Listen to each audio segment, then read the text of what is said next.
Welcome to கைப்ளஸ் kitchen. உணவே மருந்து, மருந்தே உணவு. இன்றைக்கி விட்டமின் சி நிறைந்த சளி இருமல் வராமல் தடுக்கும் சாத்துக்குடி வச்சு ஒரு ரெசிபி. கைப்ளஸ் கிச்சனில் இன்றைக்கி நம்ம பார்க்க போகிறது சாத்துக்குடி ரசம்.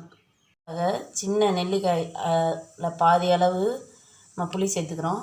அதை தண்ணீர் விட்டு ஊற வச்சுக்கலாம்.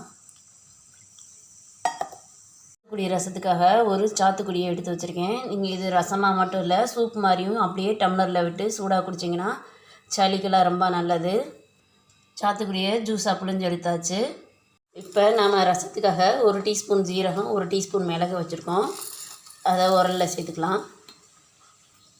மிளகு ஜீரகத்தை இந்த மாதிரி நுணுக்கின பிறகு 2 சின்ன சைஸ் பிஞ்சு பச்சை மிளகா, 3 பல் பூண்டு ஜாஸ்தியாக இருந்துச்சுன்னா நம்ம சாத்துக்குடியோட அந்த அரோமாவை தடுத்துடும். அதனால் கம்மியாக பூண்டு சேர்த்துக்கணும். பச்சை மிளகாய்க்கும் சாத்துக்குடிக்கும் நல்ல காம்பினேஷனாக இருக்கும். இந்த வாசனையை நல்லா எடுத்து கொடுக்கும். இதை நல்லா இடித்து ரசத்துக்கு தேவையான பொருளை பார்க்கலாம். ஆரஞ்சு ஜூஸ், அதாவது சாத்துக்குடி ஜூஸ் ஒரு பழத்துலேருந்து எடுத்துருக்கோம்.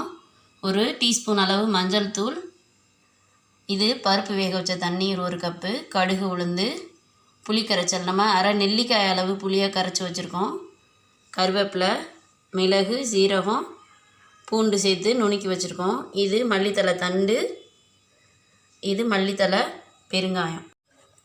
பேனில் கொஞ்சமாக ஆயில் விட்டு கடுகு வெந்தயம் தாளிச்சிக்கலாம். அதில் சிட்டிகை அளவு பெருங்காயம், ஜீரகம், மிளகு, பூண்டு அந்த பொடி, கருவேப்பிலை,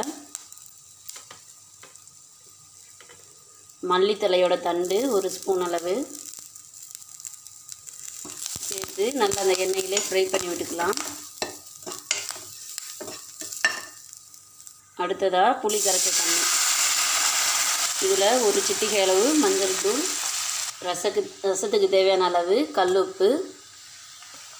இது இந்த மாதிரி எல்லா மசாலா அந்த புளி எல்லாம் ஒன்று சேர்ந்து பச்சை வாசனை போகட்டும். 1 நிமிஷத்தில் போயிடும். இப்போ 1 நிமிஷம் ஆச்சு, பச்சை வாசனையும் போயிடுச்சு. பருப்பு தண்ணி 1 கப் எடுத்ததை இதில் சேர்த்துக்குவோம். சேர்த்துட்டு கொஞ்சமாக மல்லித்தலை இலையை ஆட் பண்ணிக்கலாம். இது லேசாக நுர குட்டி வரவும் ஸ்டவ் ஆஃப் பண்ணிக்கலாம். கொதிக்கக்கூடாது. இந்த மாதிரி ஓரத்தில் கொதித்து பபுள் சேர்ந்து வரதில்ல.